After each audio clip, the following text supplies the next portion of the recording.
Best health packages up to 80% discount. Tirumala Diagnostics.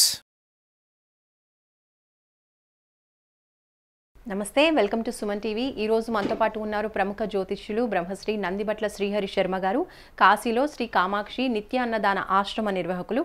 గురుగారితో మాట్లాడదాం. నమస్కారం గురుగారు. వాగర్థావివ సంపృక్తౌ వాగర్థ ప్రతిపత్తయే జగతః పితరౌ వందే పార్వతీ పరమేశ్వరౌ. అన్నపూర్ణే సదా పూర్ణే శంకరః ప్రాణవల్లభే జ్ఞానవైరాగ్య సిద్ధ్యర్థం భిక్షాం దేహి చ పార్వతి. మాతా చ పార్వతీదేవి పితాదేవో మహేశ్వరః బాంధవా శివభక్తాశ్చ స్వదేశో భువనత్రయం. సదాశివసమారంభాం శంకరాచార్య మధ్యమాం అస్మదాచార్యపర్యంతం వందే గురుపరంపరాం. ఆదిత్యాయ చ సోమాయ మంగళాయ బుధాయ చ గురుశుక్రశనిభ్యశ్చ రాహవే కేతవే నమః. శృంగేరి జగద్గురు పీఠాధిపతులు శ్రీ శ్రీ శ్రీ భారతీ తీర్థ మహాస్వాముల వారికి, శ్రీ శ్రీ శ్రీ విధుశేఖర భారతీ తీర్థ మహాస్వాముల వారికి, కంచికామకోటి పీఠాధిపతులు శ్రీ శ్రీ శ్రీ విజేంద్ర సరస్వతి మహాస్వాముల వారికి ప్రణామములు తెలియజేసుకుంటూ కార్యక్రమాన్ని ప్రారంభిద్దాం. ద్వాదశ రాశిలో చివరి రాశి అయిన మీన రాశి వాళ్ళకి ఈ సంవత్సరం అంతా కూడా ఏ విధంగా ఉండబోతుందో గురుగారు తెలియజేయండి. ముందుగా వీక్షించేటువంటి ప్రేక్షకులకి ఆంగ్ల నూతన సంవత్సర శుభాకాంక్షలు తెలియజేసుకుంటూ 2024 సంవత్సరంలో మీనరాశి వారికి ఎటువంటి శుభ ఫలితాలు కలుగుతాయి, అశుభ ఫలితాలు కలుగుతాయి అనేటువంటి విషయాన్ని క్లుప్తంగా తెలియజేసుకుందాం. ఇక వీక్షించేటువంటి ప్రేక్షకులకు ఒక సందేహం కూడా ఉంటుంది. ప్రధానంగా రాశి ఫలితాలు అన్నప్పుడు ఉగాది టు ఉగాది కదా, మరి జనవరి 1వ తారీఖు నుంచి చెప్పుకునే సాంప్రదాయం మనకు లేదు కదా అని అంటుంటారు. ఇక్కడ ధర్మశాస్త్రం ఏం చెప్పబడిందంటే, ప్రపంచమంతా ఒక విషయమై ఒకే అభిప్రాయానికి వచ్చినప్పుడు అది కూడా శాస్త్ర సమ్మతమే.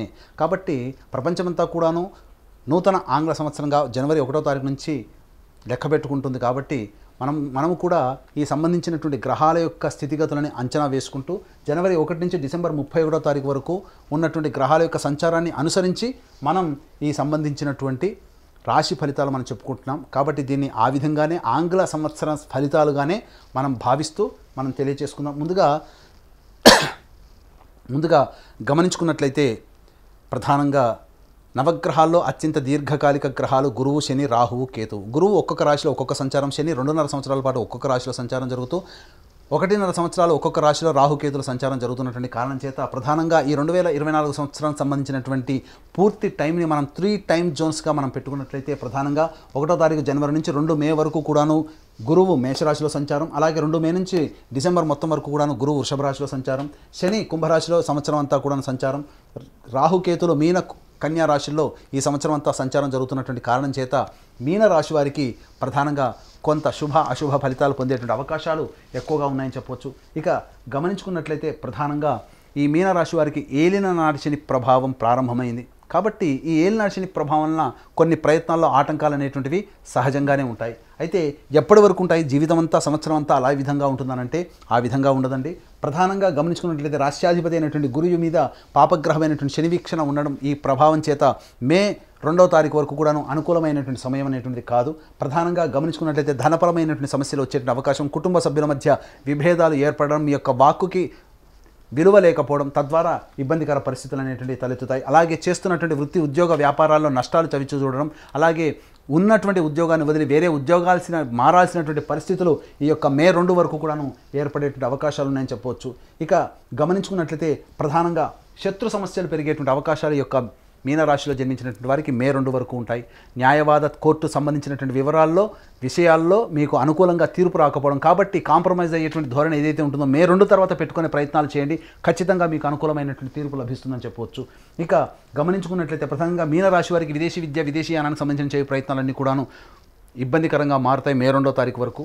ఇక మీనరాశిలో రాష్ట్రాధిపతికి సంబంధించినటువంటి వృత్తులైనటువంటి ఆహార ఉత్పత్తులు కావచ్చు, ఎఫ్ఎంసీజీ రంగంలో కావచ్చు, కళాశాల యాజమాన్యము, బంగారు వ్యాపార రంగంలో ఉన్నటువంటి వారికి ఆశించిన మేర ఫలితాలు లభించవు. కాబట్టి ప్రధానంగా ఈ రంగంలో చెప్పబడినటువంటి రంగంలో ఉన్నటువంటి వారు నూతన వ్యాపార విస్తరణ కావచ్చు, నూతన వ్యాపార బ్రాంచులు ఏర్పాటు చేయడం కానీ మే 2 తర్వాత పెట్టుకునేటట్టయితే మంచి జరుగుతుంది.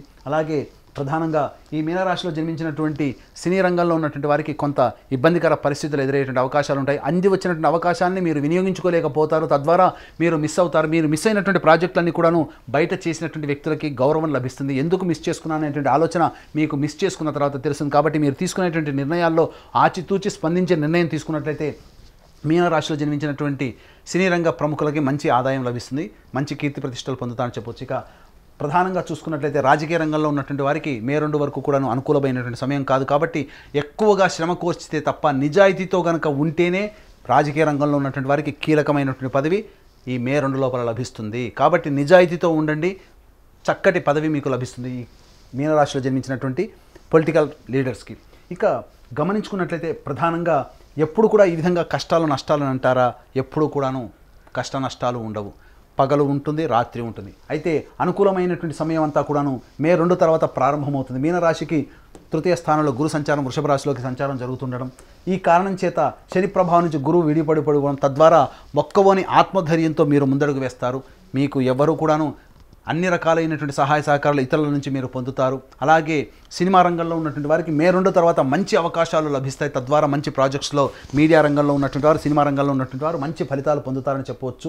ఇక గమనించుకున్నట్లయితే ప్రధానంగా ఈ సంబంధించినటువంటి మీనరాశి వారికి వివాహ సంబంధమైనటువంటి విషయాలు ఏవైతే ఉంటాయో మే 2 తర్వాత మీరు చేసేటువంటి ప్రయత్నాల్లో మీకు కొలిక్కి వచ్చి మీకు జీవిత భాగస్వామి లభించే అవకాశం ఎక్కువగా ఉంటుంది. అలాగే మే 2 వరకు ఇబ్బంది పడుతున్నటువంటి భాగస్వాముల మధ్య విభేదాలు కావచ్చు, జీవిత భాగస్వామి మధ్య విభేదాలు కావచ్చు, అవన్నీ కూడాను తొలగిపోయి చక్కటి ఆనందకరమైనటువంటి జీవితాన్ని మీ జీవిత భాగస్వామితో, చక్కటి వ్యాపారాన్ని మీ యొక్క వ్యాపార భాగస్వామితో మీరు పొందుపరుచుకుంటారు. తద్వారా మీరు జీవితాంతం కూడా గుర్తుండిపోయే విధంగా ఈ 2024 మీకు ఉంటుందని చెప్పడంలో సందేహం లేదు. ఇక గమనించుకున్నట్లయితే ఇటు యొక్క గురు యొక్క ప్రభావం ప్రధానంగా ఉద్యోగం స్థానం మీద కూడా ప్రభావితం చూపుతుంది. అనుకున్నటువంటి ఉద్యోగం మే 2 లోపల మీరు పొందకపోయినా మంచి ఉద్యోగంలో స్థిరపడతారు. కాబట్టి ఉద్యోగ బదిలీలు కావచ్చు, నూతన ఉద్యోగాన్ని ప్రారంభించాలి అనుకునే మీనరాశి వాళ్ళు మే 2 తర్వాత ప్రయత్నాలు చేయండి, తప్పకుండా మంచి ఫలితాలు పొందుతారు. ఇక అంది వచ్చినటువంటి అవకాశాలని అందిపుచ్చుకునే విధంగా మీరు ఎన్ని పుచ్చుకున్నప్పటికీ కూడా ప్రధానంగా కాలం కలిసి రావాలి కదా, ఆ కాలం మీకు డిసెంబర్ లోపల మీకు కలుగబోతుంది.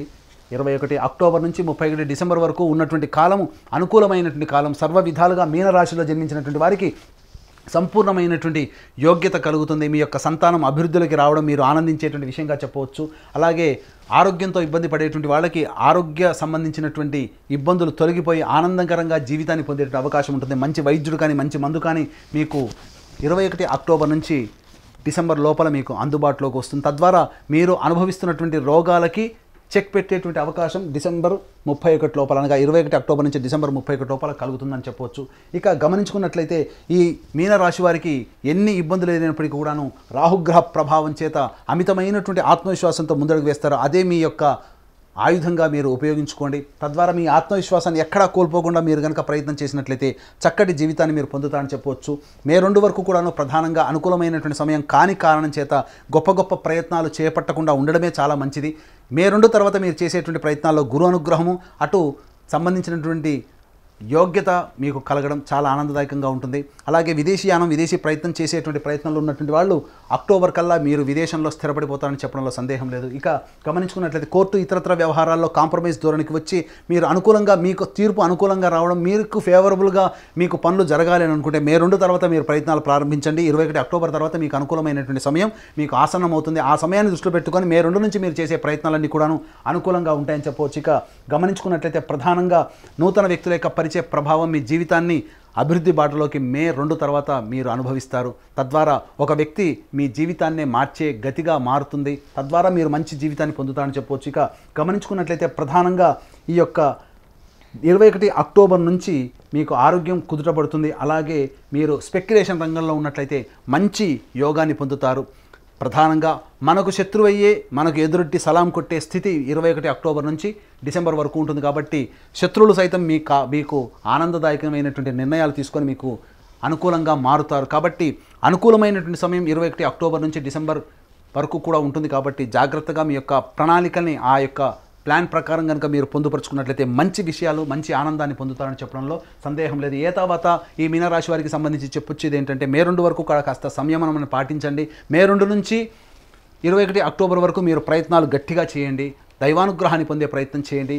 21 అక్టోబర్ నుంచి మే 2 నుంచి 21 అక్టోబర్ వరకు మీరు చేసినటువంటి ప్రయత్నాలకు సంబంధించినటువంటి ఫలితాలన్నీ కూడా 21 అక్టోబర్ నుంచి డిసెంబర్ 31వ తారీఖు లోపల మీరు పొందుతారని చక్కగా చెప్పవచ్చు.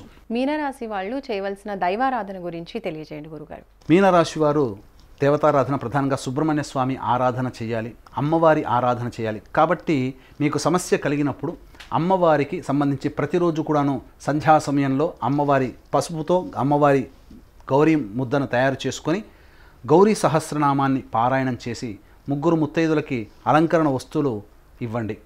అలాగే బగళాముఖి ఆరాధన చాలా విశేషమైనటువంటి ఫలితాలని అందిస్తుంది. కాబట్టి ప్రతిరోజు కూడాను దత్తాష్టకము, బగళాముఖి కవచము అనేటువంటిది రోజుకు 3 సార్లు పారాయణం చేయండి.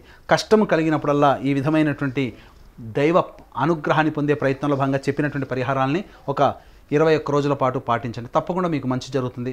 అలాగే ప్రతి మనిషి కూడాను ఆనందంగా ఉండాలని అనుకోవడంలో తప్పు లేదు. 2023లో పడ్డటువంటి కష్టాలు 2024లో పడకూడదు, నష్టాలు 2024లో చవి చూడకూడదు. అలాగే జీవితంలో మంచి మంచి నిర్ణయాలు తీసుకొని జీవితం అందుబాటులో ఆనందంగా ఉండాలనేటువంటి ఆలోచన ప్రతి ఒక్క వ్యక్తి చేస్తాడు. అయితే ఈ సంబంధించినటువంటి చేయు ప్రయత్నాల్లో రవ్వంత దైవతానుగ్రహం కూడా కావాలి. ఎందుకంటే మనిషి ఎంత ప్రయత్నం చేసినప్పటికీ కూడాను గ్రహాలు అనుకూలంగా లేనప్పుడు వచ్చే ఇబ్బందులు చెప్పనలవి కావు. కాబట్టి మీ యొక్క సంకల్పం నెరవేరాలనేటువంటి ఒక సదుద్దేశంతో మా పీఠం ఆధ్వర్యంలో ప్రతి నెల 21 రోజుల పాటు సంకల్ప సిద్ధి హోమాదులు అనేటువంటివి జరుగుతాయి. అలాగే తండ్రి వైపు 7 తరాలు, తల్లి వైపు 4 తరాల్లో ఏవైనా దుర్మరణాలనగా road accident, fire accident, suicide attempt, నదిలో బావిలో పడి చనిపోవడం, ఇంట్లోంచి వెళ్ళిపోవడం, లివర్ ఫెయిలే, కిడ్నీ ఫెయిలే చనిపోవడం, క్యాన్సర్తో చనిపోవడము, 60 సంవత్సరాల లోపల ఏ విధంగా చనిపోయినా, అలాగే పిండ ప్రదానాలు చేయలేకపోయినా, మీ కుటుంబంలో కులాంతర మతాంతర వివాహాలు జరిగిన అవన్నీ కూడాను పితృశాపము లేదా పితృదోషము అని అంటారు. కాబట్టి ఇట్టి పితృశాపం, పితృదోషం ఉన్నప్పుడు మనిషి ఎన్ని ప్రయత్నాలు చేసినా అభివృద్ధిలోకి రాకుండా అడ్డుపడతాయి ఈ దేవత, పితృదేవతల ఆగ్రహం. కాబట్టి ఇట్టి పితృదోష నివారణకి సంబంధించి ప్రతి నెల మా పీఠమాధ్వర్యంలో పితృదోష నివారణ పూజలు, హోమాలు అనేటువంటి జరిపించడం జరుగుతుంది. అలాగే కాశీలో శ్రీ కామాక్షి నిత్యాన్నదాన ఆశ్రమం, మా సొంత భవనం కామాక్షి నిత్యాన్నదాన ఆశ్రమం కాశీలో ప్రతిరోజు కూడాను శివబంధువులకి అన్నదానం అందించడం జరుగుతుంది. కాబట్టి మీ పెళ్లి రోజున కానీ, మీ పుట్టినరోజున కానీ అన్నదానాన్ని, అనగా మీ పెళ్లి రోజున కానీ, మీ పుట్టినరోజున కానీ మీ యొక్క సంతోషాన్ని మీ కుటుంబ సభ్యులు, మిత్రులతో పాటుగా కాశీలో ఉన్నటువంటి శివబంధులతో కూడా పంచుకోదలిస్తే అన్నదానానికి సహాయ సహకారాలు అందించవచ్చు. కార్యక్రమం తదనంతరం కాంటాక్ట్ చేసి పూర్తి వివరాలు తెలుసుకోవచ్చు. ఇంకా మీనరాశి వారికి అదృష్ట సంఖ్య, అదృష్ట వారం ఏంటో తెలియజేయండి గురుగారు. మీనరాశి వారికి అదృష్ట సంఖ్య 9, 1. అదృష్ట వారము ఆదివారము, గురువారము. ధన్యవాదాలు గురుగారు. సర్వం శ్రీ ఉమామహేశ్వర పరబ్రహ్మార్పణమస్తు.